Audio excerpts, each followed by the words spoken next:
A couple of months ago, I bought an Opal parcel from an Opal miner that I'm very good friends with, and he asked me, did I want to take a gamble? And this is what he had to show me, and I'm sorry, but I just couldn't pass it up, and I don't think you're going to want to miss it. This is the stone that's had me excited for quite some time. The reason this stone is a gamble is because I bought a parcel of rubs just to fill up my stock, and this was offered to me for an extra lump sum of money, and I couldn't really pass it up. Let's get a close-up on it. We can see some glaring issues. First of all, this big old pit in the side. That's not nice.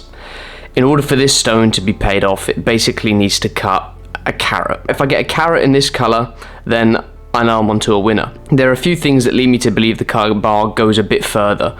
You can see it just peeking out here on the side, a tiny little flash hidden in the matrixy sand there on top, but it's no good if it's just running as a vertical bar. Turning it around, however, can you see just in there and just in there, there's an extra couple of flashes.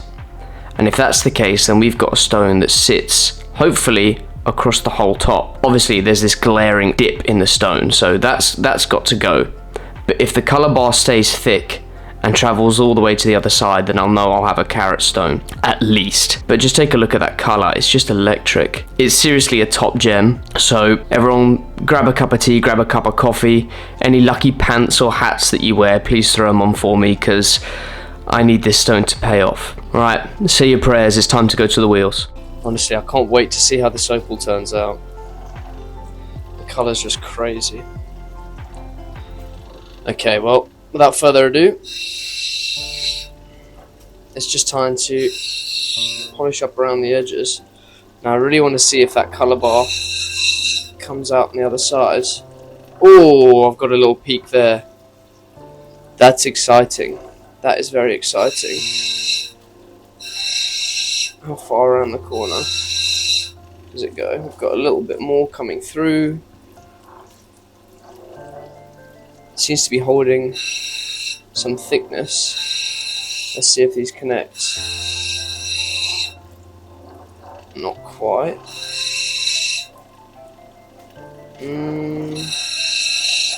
It's trying. It's certainly trying. Got two little flakes of colour coming through. It's certainly trying.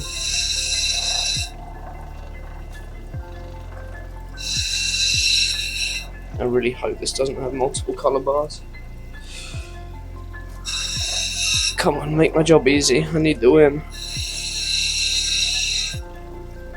There we go. It's getting closer.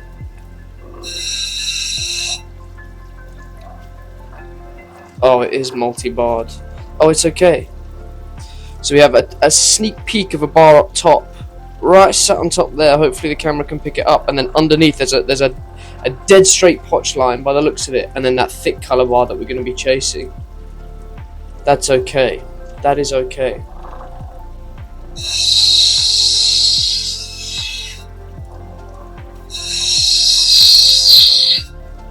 Come on, there we go.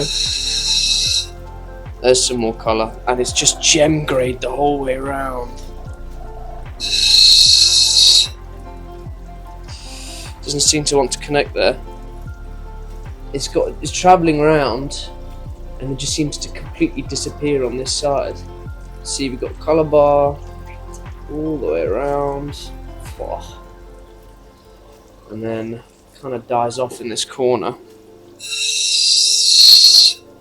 Very much dies off. Why is it not connecting? Oh, it's starting.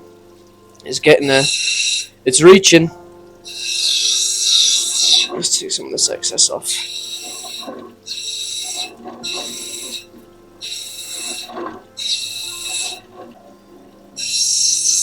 Taking some of that back off now. I don't want to take too much off. I don't want to know. Well, basically, if you take too much off the back of the stone too early on, you won't know how much of a back to leave, realistically.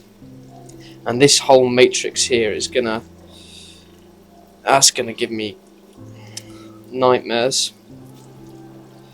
Serious nightmares. Anyway, still yet to discover where these bars connect.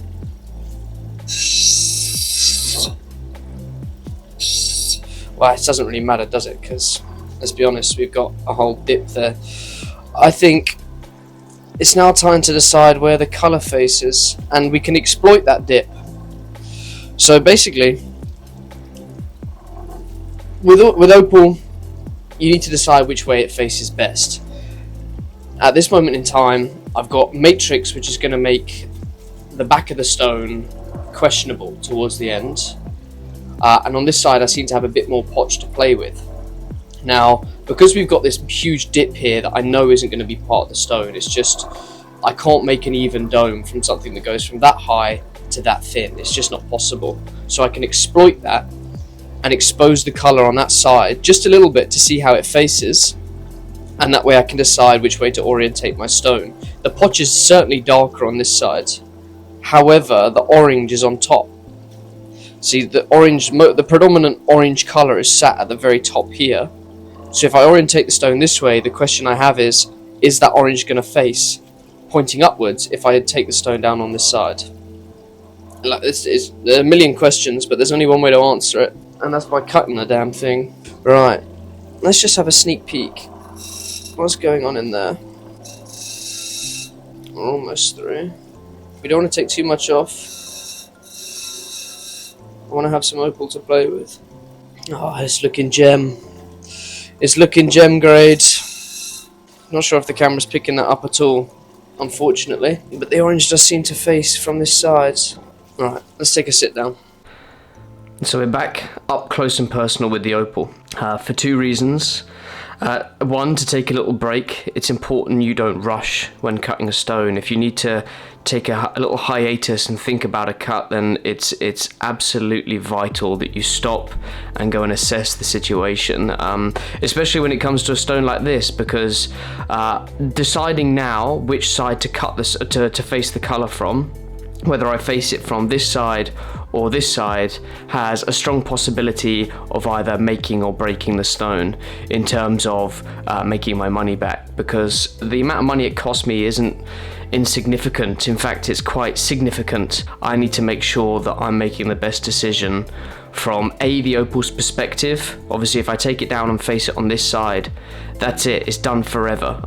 No one can ever go back and see what it looks like from this side, so this is on me now to make sure this stone is set up forever. It's taken millions of years for this stone to form, and well, more like hundreds of millions of years for this stone to form, and if all it takes me is a 10-minute little hiatus to assess it, to make sure it has the rest of its life in the most beautiful form, then 10 minutes is really nothing in comparison to how long it took to form. You can see there's a bit of a chip out the side, so you know that matrix sand that I said was going to cause me problems, this stuff here. Well, I chipped a bit off. There was a bit hanging off, so I just stuck my nail in and flicked it off, and it kind of broke off and exposed a little bit of the colour, and I don't mind at all how it's facing. It's teasing me as to how good it might face from that side. The camera isn't really picking it up, but there is a bit of orange coming through on the little experiment we did on this corner. But as I mentioned before, although it's fractional, it's only marginal, the potch on the left hand side is lighter than the potch on the right hand side. So if I face the colour this way, it has a better potential to becoming a black opal. I mean, the colour's so dark already, I imagine it's going to be one, but if we can hedge our bets and make sure it's going to be as dark as possible, then I think this side needs to be the backing. That also means that this sand is no longer a problem, it's getting knocked away, although yes, some of it comes in quite deep. I'm hoping it kind of cleans up on the inside. So the stone is probably going to be a bit smaller than I was hoping, but I think it's the best decision. I think we're going to take it down on this side. Honestly, I hate making decisions like these. It's never easy trying to decide what to do with an opal, especially of this grade. You know, I mean, at this point, I don't even know if there's sand in the face of it that's going to cause me other issues, but we'll have to cross that bridge when we get there. It's a difficult one. You're setting this opal up for the rest of its days, and the person who's going to buy it and enjoy it, how are they going to enjoy it most? How is it going to be best presented? And it's never easy, it's stressful, there's a lot of money on the line. But you know, this is why we play the Opal game, this is why I run an Opal business. It's for moments like these where once I can call it a success, every ounce, every minuscule bit of stress and anxiety was worth it to be able to enjoy what I hope is going to be a top gem. Anyway, I've done enough stalling now, so it's and enough expressing of emotion. Let's just get right to it, to be honest. Alright, so we're back to where the magic happens. Taking that side off.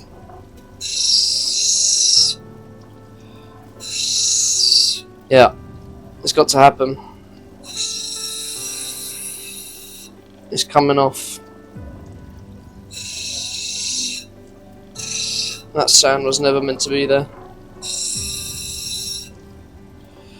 It's crunch time, folks. Honestly, I'm a bit nervous.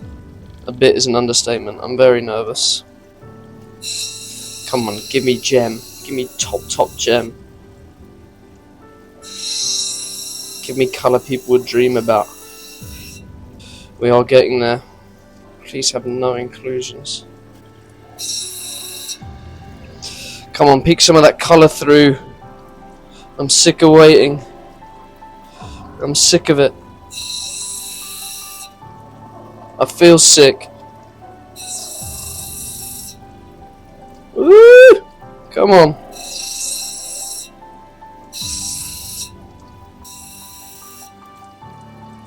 Oh, yes. I'm starting to see some things come through. Oh, please be clean. Oh, don't do this to me now, not after everything I've done.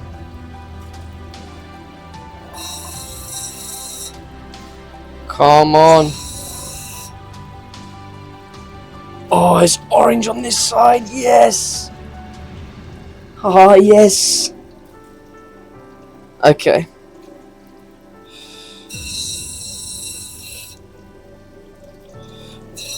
There is one glaring issue I think we can all see, and that is a huge sand line running through. Now, I didn't show it before, but when I ran the torch through the stone, you couldn't see a thing, and that might explain why. Because there's a sand wall in it. Right, anyway, I'm not gonna mope over it. I've got a job at hand.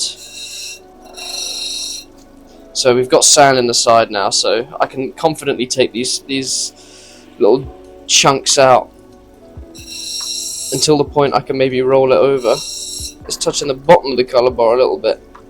Oh, what colour though? It's crazy. Problemos.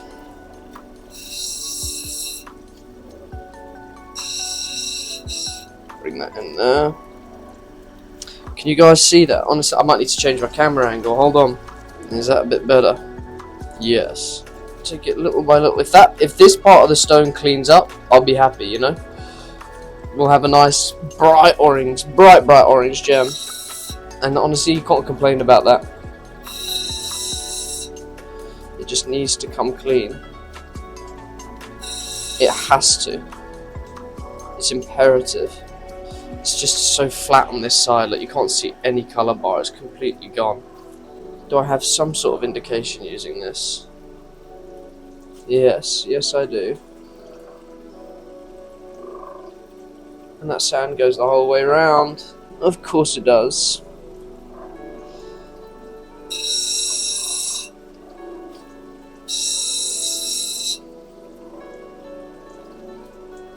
Oh, and it goes into the colour bar as well. Oh, the gem's going to be tiny. Ah, dear. Right, we're not giving up hope yet. And I definitely made the right decision on bringing it down on this side, because if I didn't, that sand would have been right in the top of the stone.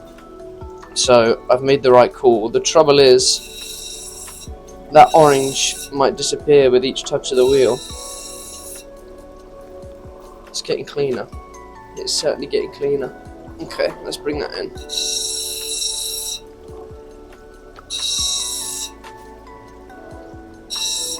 Crazy gem though, crazy gem. Just needed to be a bit cleaner. A lot cleaner. If you're wondering how I feel, in all honesty, I feel a bit defeated. The face of the colour started so large, it was giving me hope, and no doubt you heard my excitement whilst on the wheels, but the sand, it's always sand when it comes to Opal. It's like, if there's potch lines in the face, I'll deal with it, you know. It's you can make do with that. A bit of webbing sometimes adds to the character of the stone, but if it's sand, it's a virus, it's a plague, it's a tumour, whatever word you want to use. It's nasty stuff. Don't get me wrong, I'm happy with the colour. The colour's beautiful. However, there's a couple of things that are now a glaring issue for me in terms of money-wise, in inverted commas. The shape. I'm not going to go for an oval. It's just a waste of material, I think, at this point. If I was to go for an oval, I'm just going to cut the stone even smaller. It's just not worth it. I think the shape is cool. I like it. I love freeforms. I've always said this for years now. I love freeform opals. Whatever Mother Nature has made is how the opal should look. However, the industry and consumers love ovals and rounds, so I'm not going to do that. It's going to stay freeform. The color is lovely. It's not a black opal. The color hasn't held as dark as I would hope it to, and no doubt when I polish it, it's going to come a touch lighter as well. So it's not going to be a black opal, but there's orange in it, there's greens in it, there's blues in it, so it's got a lot of good characteristics. It's a cool shape. It's great for a really wickedly designed piece. But yeah, from an opal business perspective, no, it hasn't made me my money back. But it's not all doom and gloom. I still have the rest of the parcel to cut, and I'm blessed to be in this position where I can cut some opals. So let's throw it onto a dop stick. Let's finish up the stone. Let's see what it looks like in its final form that it will spend the rest of his days as, and we'll check in to see the weight. I'd be curious to know what you will think. So if at this point in time you wanna throw in a guess as to how much it's gonna weigh, then drop a comment down below. And yeah, let's get to throwing it on a dop stick. Opal cutting must come with the highs and the lows. It's just the nature of the beast, and is one of the reasons why this is the best gemstone on earth, hands down. You can go to a diamond dealer and say, I want a 10-carat diamond, a perfect 10-carat diamond, and if they don't have one, they'll go to a lab and grow you one. But if you went to an opal miner and said, I want a 10-carat red on black gem, they'd probably laugh at you and say, yeah, me too. It's opals like this that force you to be an optimist, to make the most out of a bad situation. Of course, I would have loved a multi-carat top gem opal that was black, but it just doesn't happen. You can't ask for these things. You have to make the most out of what the stone gives you, and I believe I've done that here today. We're just adding the final polish now, and you're about to see the final result. Let me know in the comments what you think.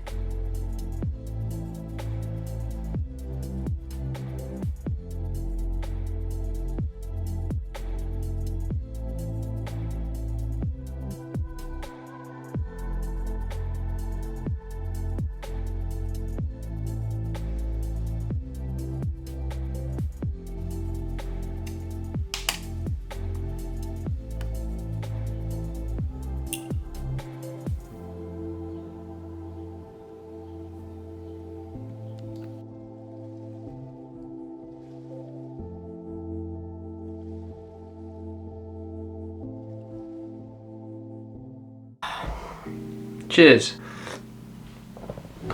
What a roller coaster. What a roller coaster of emotions that Opal has given me, us even.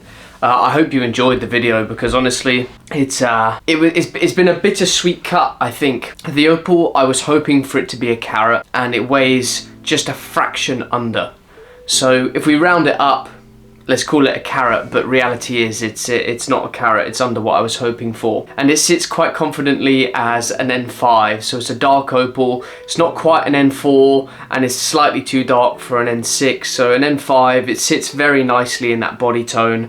It's a beautiful stone. There's no denying that it's got lovely orange play of colour with blues and greens that accent it very, very nicely. It's got a medium dome. I would have loved an oval. An oval would have bumped up the price just that little bit more, because a freeform you can't really sell as this perfect stone, especially when it comes to opals or any other stone for that matter. Freeform doesn't quite fetch the same price per carat as an oval or a round does. So unfortunate, but it's not the end of the world. The stone is still worth money, and that's the one thing I've got to take away from it. It's got a gorgeous play of colour from all angles, and I think with the shape that it has, it would make a very interesting ring. I mean, you could have it as a pendant, but I love opals as rings because your hands move around the most. When you're interacting with people, your hands are always, they're gesturing, and I think opal in rings just complements a stone more than a pendant, for example, because there's just, it flashes it, it shows it off more, and it's just a bit more exciting, from my opinion. So I think the shape is cool, and it would make a really interesting ring. But as a whole, I'm not defeated. Although I felt defeated, I am not defeated by the opal. It's certainly a win. I've made out with a stone. It weighs just under a carat, and it's got bright orange. It's a brightness of about a 3, maybe a touch under 4, around that sort of mark. So even in the shade, you can still see some of the colours. So there's a lot of positives about this stone. The cut was just a roller coaster of emotions, from excitement to disappointment to acceptance. You know, I went through all the stages there, ultimately being happy with what I've got. Let me know, look, if you've enjoyed this video, I'd appreciate you dropping it a like down below. It was very fun to film, and hopefully it was fun for you to watch. Let me know in the comments down below how you thought it went. Do you like the stone? I think that's the ultimate thing, is I want to know what you guys think about the finished piece. Once I finish cutting the opal, I'd love to know what you guys think. It's whether you hate it or whether you love it, just let me know. It's always good, and it opens up an interesting point of conversation. So like the video, comment if you can, and yeah, if you want to see some more, subscribe. There's plenty more opals to come, and I'm not going anywhere. This hasn't defeated me, this opal. It's only added to my passion for the stone, and especially when you're cutting, it's you know, it takes you on a journey, and I think today's journey was you know, one to remember. Anyway, thanks for watching. I appreciate it as always, and I will see you very shortly. Take care.